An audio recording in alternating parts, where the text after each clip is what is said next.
Department of Defense or Ministry of Defense in the world in which the press corps is actually stationed here with us in the building, free to roam throughout the building. In their small offices, journalists like correspondent Jim Miklashevsky are prepping for another intense day.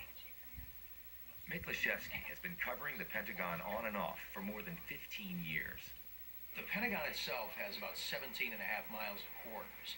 And to get news out of this building for beat reporters, you have to walk seemingly every inch of those 17 and a half miles.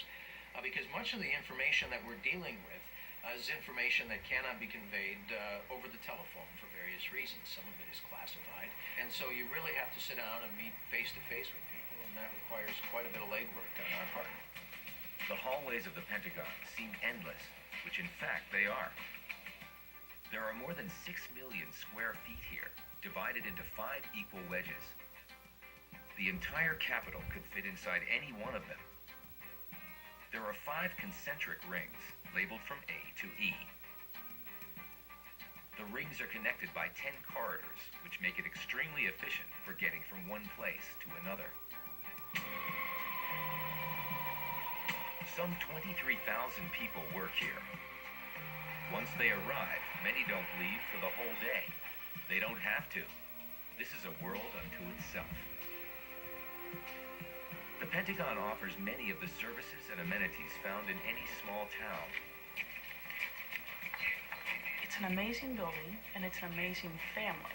There are some 23,000 people here, and it's extraordinary how in a very short time you get to know a lot of them. And different hallways are like the neighborhoods.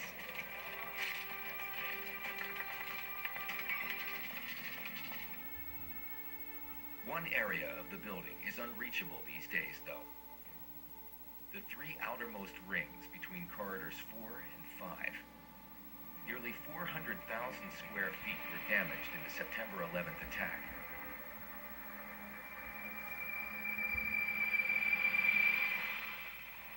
The funny thing about mornings like September 11th are they start off like any other day of the week. You deal with the hassles of traffic, with all of the regular hassles of living in a large metropolitan area and trying to get to work. I was sitting at my desk. A friend had called from Fort Belvoir, about 10 miles south of the Pentagon, and she was asking if I had heard about what happened to the World Trade Centers. And of course, I had. And she jokingly told me, you know, the Pentagon is probably next. You ought to get out. And it was just at that moment that you just felt and heard the plane impact the side of the Pentagon.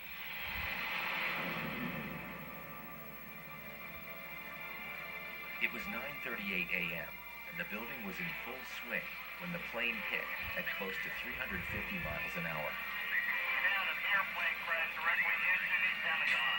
I saw that plane coming right at me, but he picked up a little bit as he wanted to put himself right in a window on the first floor.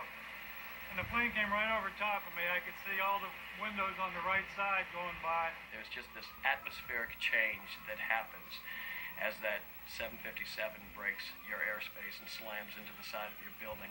It's like a whoosh. The flash, the tearing of the metal, the ripping of the wood, the force that hits you.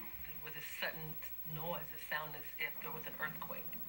And there's this vacuum that happens, and you can hear the explosion the same time that you're feeling it in the core of your body. But just as the lights went out, I was looking at an officer who was across the table from me, and I was confused because debris